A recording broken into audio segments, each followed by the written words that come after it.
For my 50th birthday, my family kept telling me, just wait, something big is coming. My wife smiled every time I asked. Be patient, she said. On the day of, I came home to an empty house. No note, no call.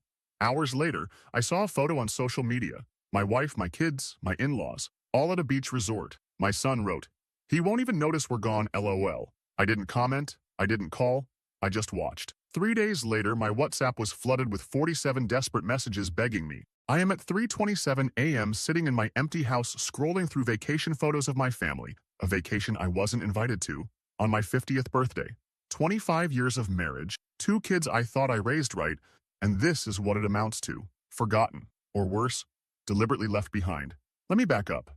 This mess started about 2 months ago. My wife Willow began acting weird whenever my upcoming 50th birthday came up. Not bad weird, but secretive weird. Whispering on the phone, closing her laptop when I walked into the room, that sort of thing. My daughter Piper, 20, started giving me these little smiles and saying stuff like, "Dad, you're gonna love what's coming for the big 5-0. Even my son Tomas, 23, who's usually too cool to care about family stuff, was dropping hints. I'm not gonna lie, it got me excited. 50 is supposed to be a milestone, right? I didn't expect anything crazy expensive because we're not that kind of family. We're comfortable, but not rolling it. Piper's college tuition takes a chunk of our savings, and I just helped Tomas with the down payment on his first apartment last month. That was $4,000 I didn't really have to spare, but that's what dads do, right?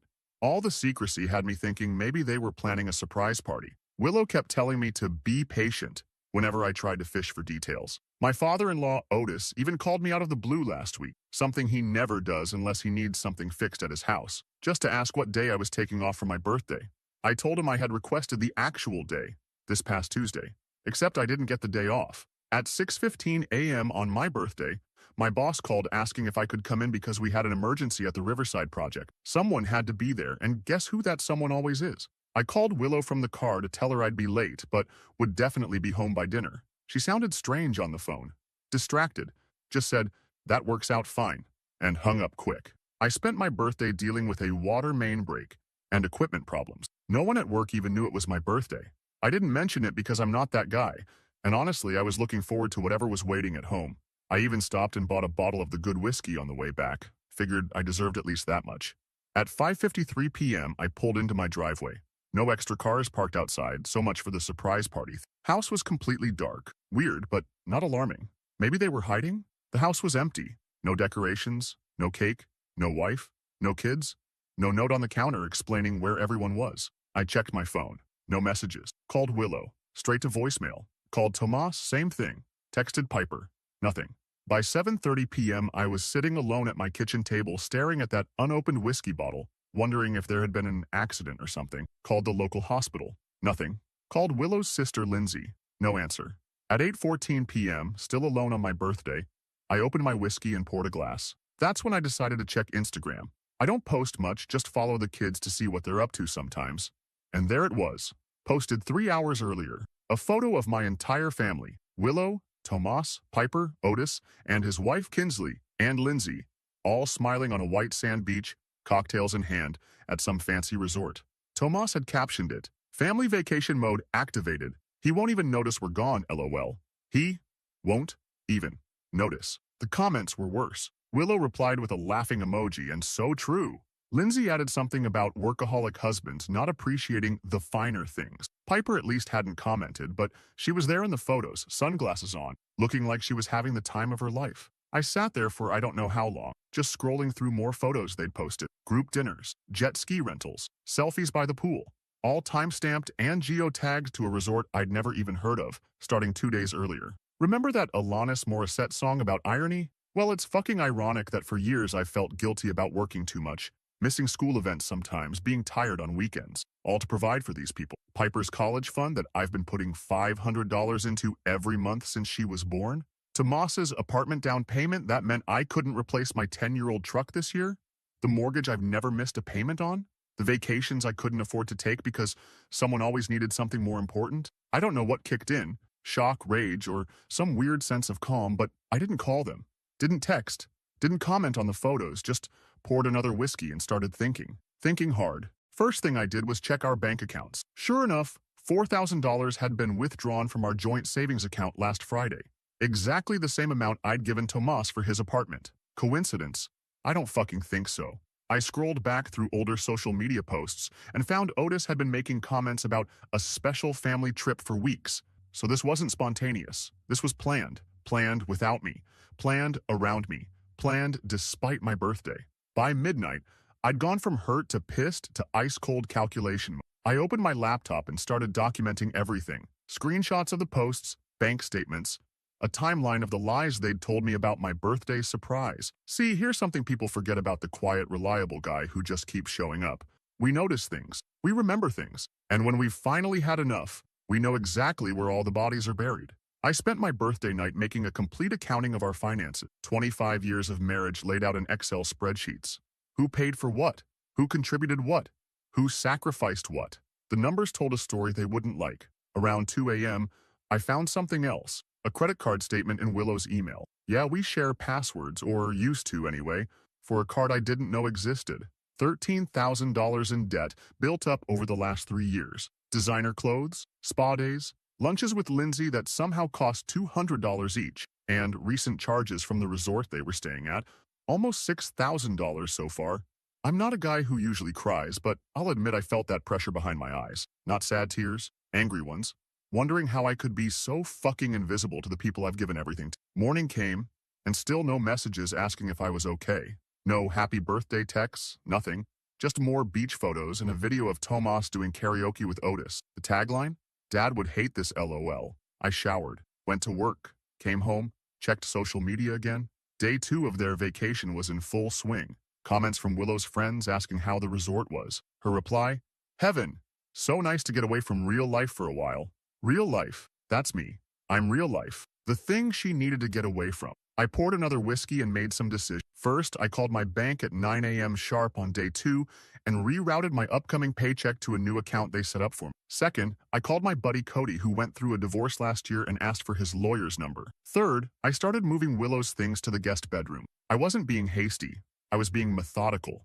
Like when you discover termites in your foundation. You don't just patch over it and hope for the best. You dig down, find out how deep the damage goes, and decide if the structure is worth saving. On day 3 of their vacation, and day 2 after my forgotten birthday, I finally got a text from Piper. Just a casual, "Hey Dad, how's it going?" Like they weren't all at a beach resort without me. Like it hadn't been my milestone birthday. Like everything was normal. I didn't answer. An hour later, Tomas texted asking if I could check if he'd left his laptop charger in his old room. Nothing about where they were. Nothing about my birthday. I didn't answer that either. By evening, the messages started getting concerned. Willow texted asking if I was mad about something. Piper called twice. Tomas sent a weird message saying, "Mom's freaking out a little. Can you just text her back?" I didn't answer.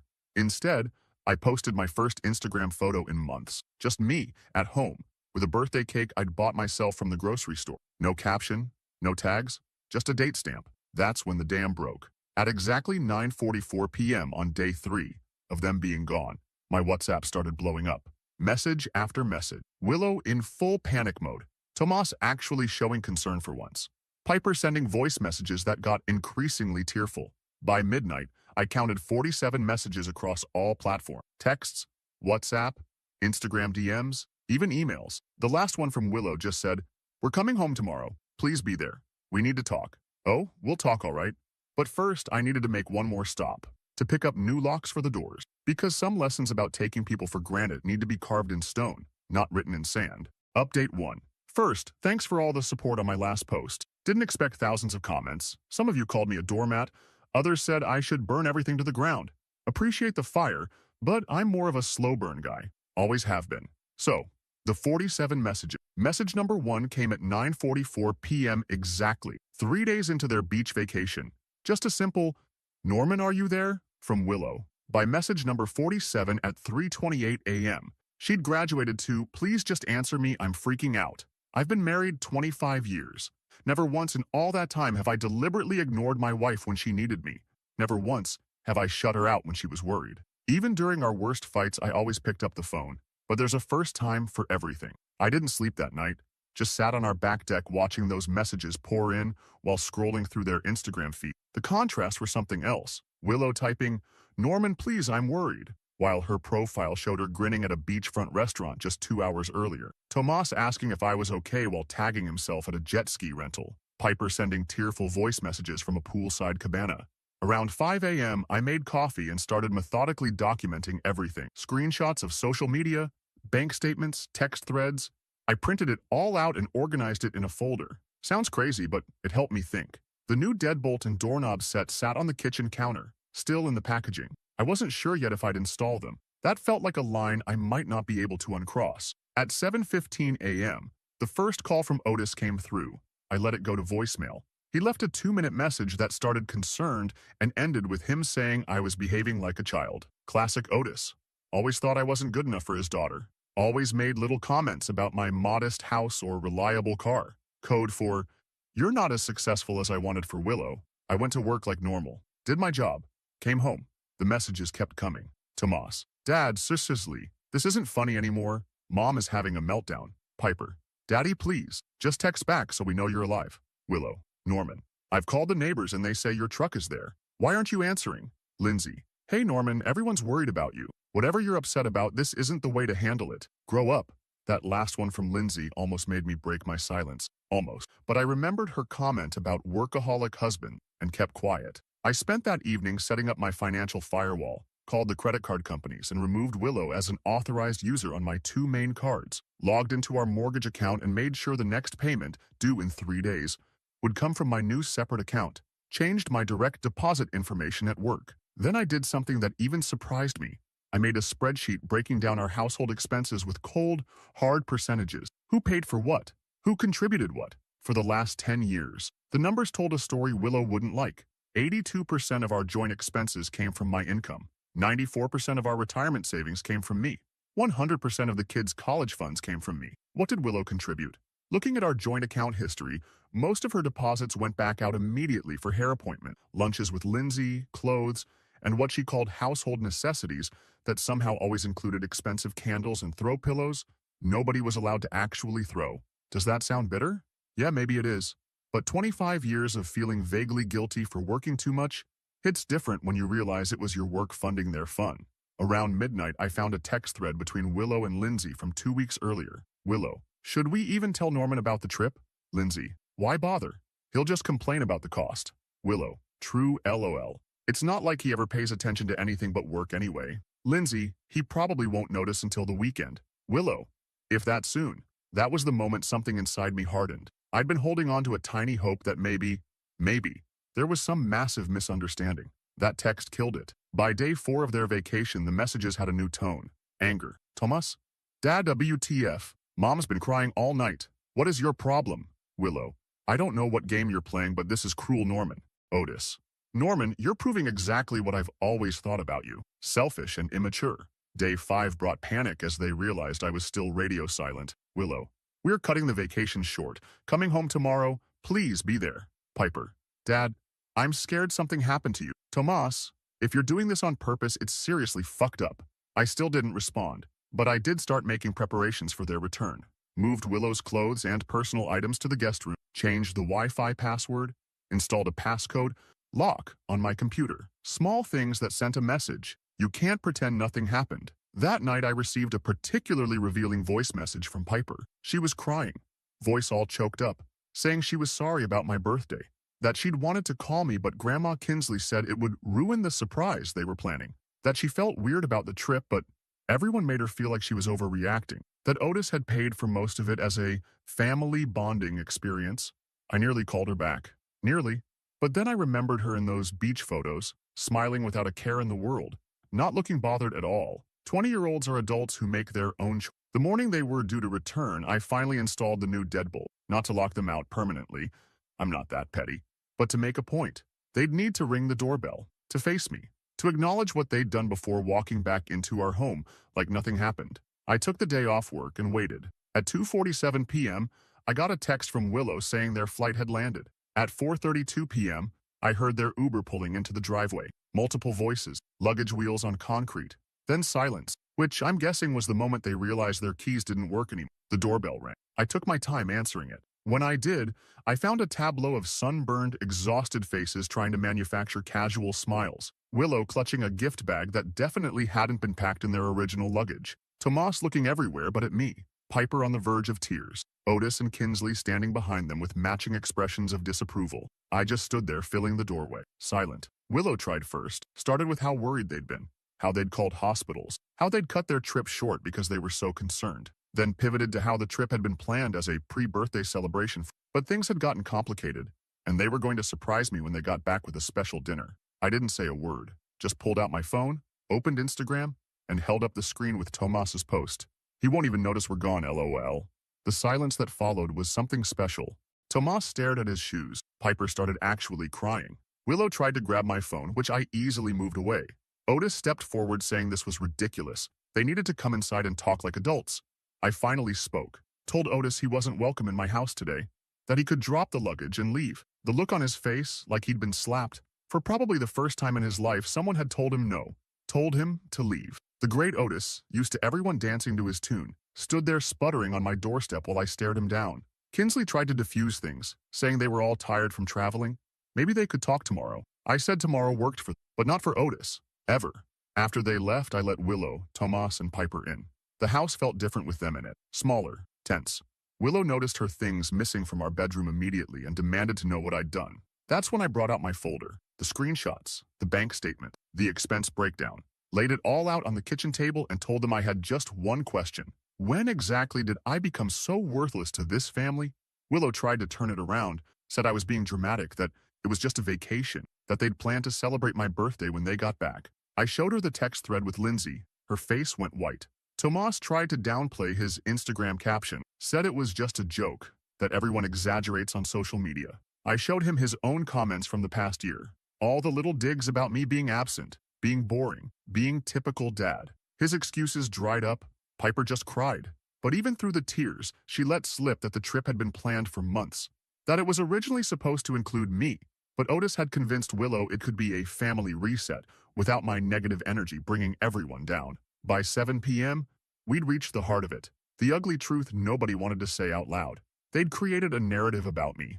Norman, the boring provider, Norman, the absent father, Norman, the workaholic. That made it easy to justify treating me like garbage. They'd convinced themselves I wouldn't care about being excluded from my own family, that I wouldn't notice, that I wouldn't feel. And the most painful realization, they weren't totally wrong. I had let work become my identity. I had missed events for overtime. I had been quiet when I should have spoken up, but I was speaking up now. I told them I'd moved most of my money to a separate account, that I'd pay the mortgage and utilities for 3 months while Willow figured out her next steps, that I'd continue supporting Piper's education directly, but not through their discretionary spending, that they had 3 months to either rebuild our marriage on new terms or prepare for divorce.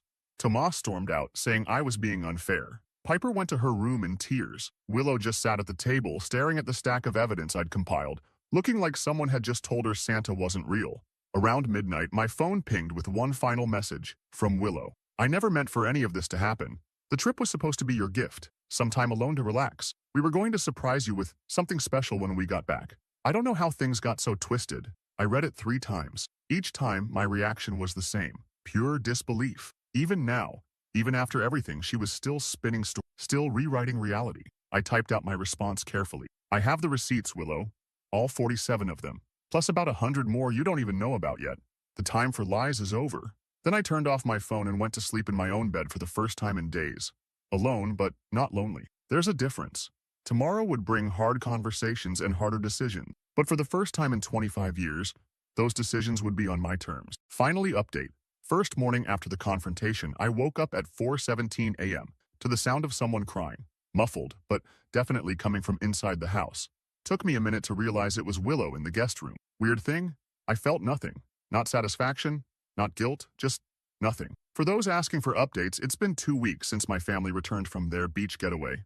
2 weeks of awkward breakfasts and tense dinners. 2 weeks of whispered phone calls and slammed doors. 2 weeks of reality crashing down on 25 years of marriage. The morning after they returned, I expected big dramatic scenes, tearful apologies, desperate promises to change. That's not what happened. What happened was Willow came downstairs at 7:30 a.m., made coffee like it was any normal day, and asked if I'd gotten it out of my system yet, like my reaction was some kind of tantrum that needed to run its course.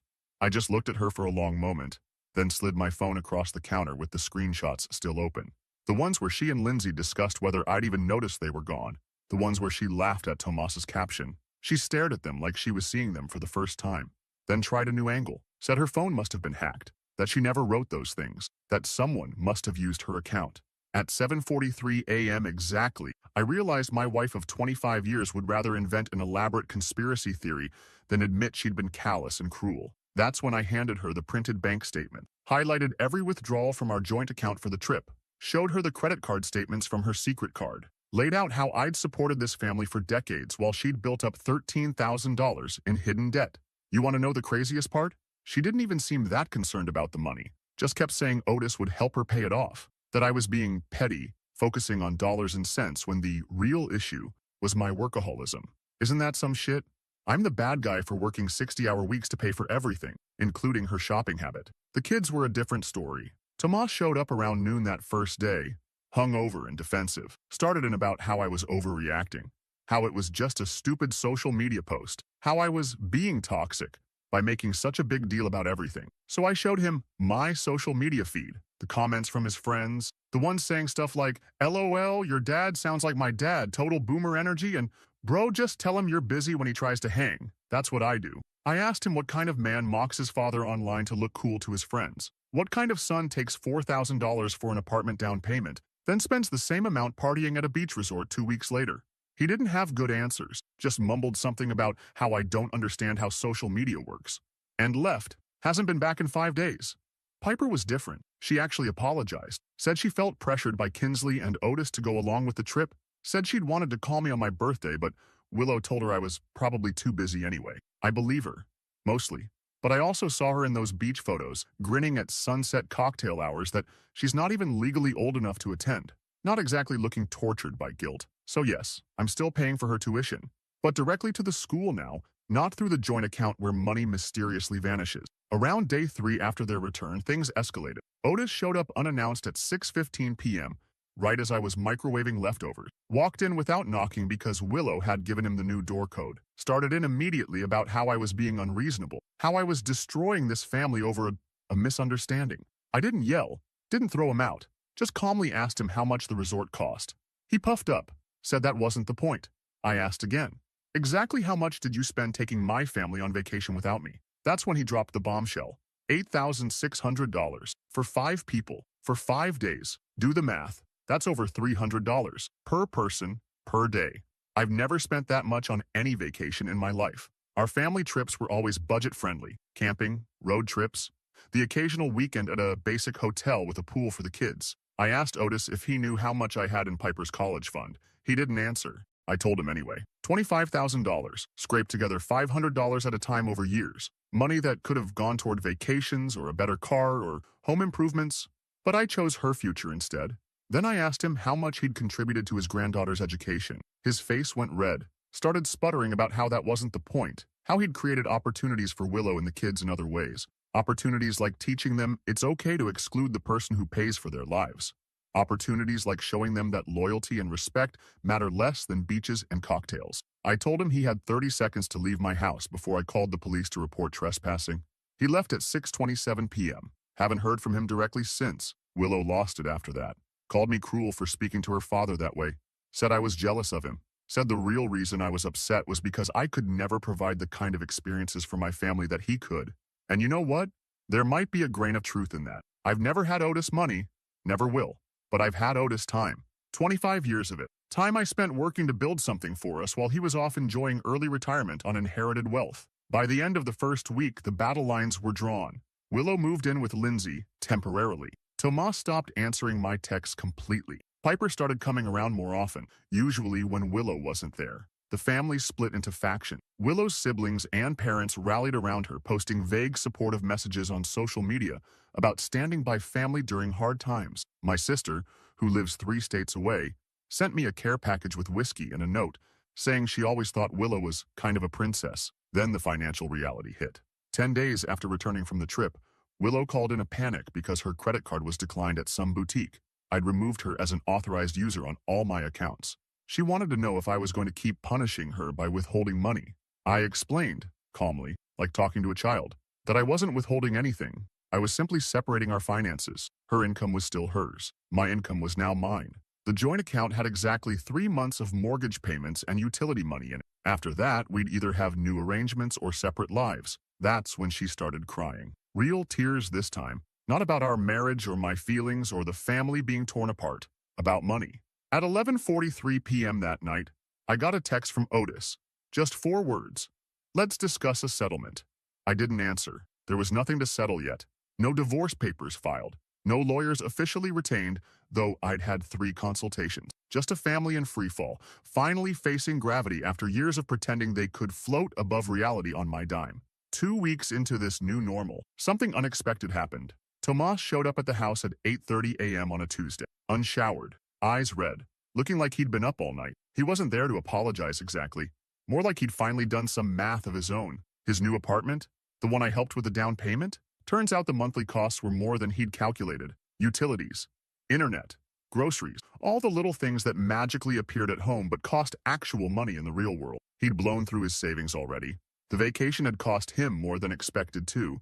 He'd put excursions and drinks on his own credit card, assuming he could just figure it out later. Now later had arrived, and he was drowning. Part of me, a small, hurt part, wanted to tell him this was a valuable life lesson and send him on his way. But the dad in me couldn't do it. Instead, I made him breakfast, taught him how to make a basic budget spreadsheet, showed him exactly what things actually cost in the real world, the world I'd been silently managing while he posted about what a boomer his dad was. By lunchtime, he looked shell-shocked, not just from the financial reality check, but from seeing, maybe for the first time, what I actually did for this family beyond just existing as a punchline for his social media jokes. He didn't say sorry, not directly, but he did something that hit me harder than any apology could have. He deleted all his social media apps right there at the kitchen table, said he needed to get his head straight without the constant noise, asked if he could come over on Sundays for me to help him figure out this adult shit. Progress, I guess. Willow's been a different story. After the initial shock wore off, she shifted into full damage control mode, started calling mutual friends to explain this, posted a long, vague Facebook update about healing from unexpected life changes that made it sound like I'd had a breakdown. Lindsay's been her bullhorn, telling anyone who listened that I'm having a midlife crisis, that I'm being financially abusive by cutting Willow off, that the vacation was supposed to be a gift to me, not an exclusion. I haven't bothered countering any of it. The people who know me, really know me, have seen through it immediately. The rest? Not worth my energy. Piper's been caught in the middle, feels guilty for going on the trip, feels guilty for still wanting a relationship with me, feels guilty for being angry at her mom, just guilt all around. I've tried to make it clear she doesn't need to choose sides, that I'll always be her dad regardless of what happens with Willow, that her college is still covered, that her future is secure. 3 weeks in, Willow finally came by to talk for real, sat at the kitchen counter where we've had breakfast for 20 years, asked if I was really going through with this, if I was really willing to throw away our marriage over one mistake. I pulled out my phone, showed her the 47 messages again, asked which one acknowledged it was my birthday, which one apologized for excluding me from a family vacation, which one showed any real concern beyond fear of getting caught or exposed. She couldn't point to a single one. Then I asked her the question that had been burning in me for weeks. When did I become someone you could just write off? When did I become so invisible that you thought I wouldn't notice or care?